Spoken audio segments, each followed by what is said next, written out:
There are no spiders in today's review of Primeval, Episode 2, but there are giant spider-like scorpions. Is that really any better?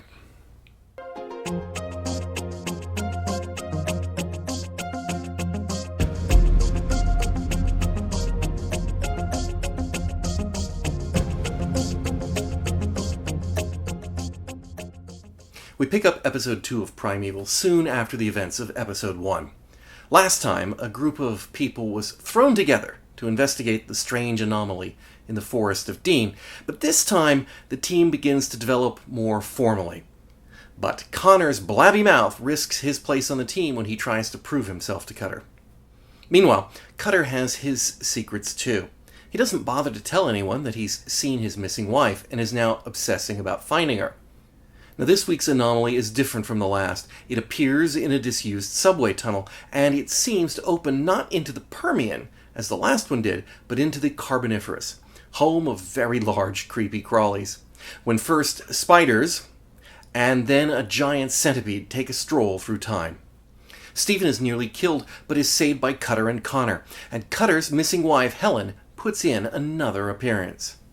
Now, I quite enjoyed this episode, and I'm particularly pleased that Primeval hasn't immediately gone opening up a window into the Cretaceous and bringing in a T-Rex or a Triceratops, but has instead stayed with the lesser-known eras of Earth's past. I'm less thrilled with Cutter's obsession with finding his wife. While I can understand the motivation, I find it inexcusable that he is withholding information from the team about Helen's possible connection with the phenomena. From a science standpoint, this episode is a bit of a mixed bag. Our current understanding of the Carboniferous is that it was a period of unparalleled plant growth. There was so much that oxygen levels in the atmosphere were considerably higher than today. During this period of time, there were giant insects and arachnids. The thinking is, insects and arachnids do not breathe. They intake oxygen directly through their skin. Therefore, there is a practical limit to their size relative to the amount of oxygen they can take in. The significantly higher levels of oxygen in the Carboniferous would have allowed size increases in the insects. Now, while this hypothesis wasn't mentioned during the episode, the higher oxygen levels were, meaning that the writers were aware of it. Now, let's consider this for a few moments.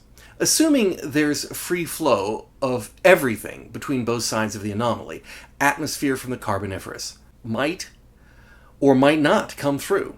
Surely that would be a question of relative air pressure. The side with a greater air pressure would begin to move to the side with a lesser pressure. Now let's say, for the sake of argument, the lesser pressure was on this side. Even given that premise, it would still be mixing with our air and diluting the oxygen levels.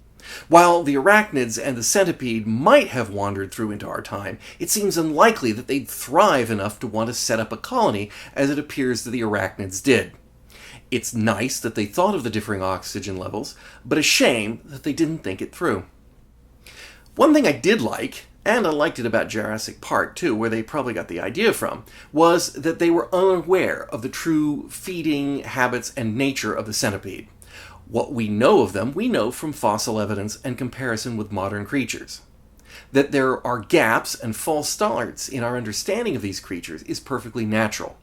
But it's also what would make these anomalies completely irresistible for further study. Considering that he believes his wife is on the other side of the anomaly, that he's spent his lifetime studying ancient biology, and completely in spite of the fact that there are definitely nasty, creepy crawlies on the other side of that anomaly, it is unbelievable to me that Cutter didn't at least poke his head through just to be, possibly, the first human being ever to see the Carboniferous, let alone collect science data as we mentioned last time. It's an enjoyable episode that builds on both our knowledge of the anomalies and the mystery of Helen Cutter, but once again, the science angle has been scuppered. Next time, an anomaly opens underwater. Are we going to have our pressure discussion again?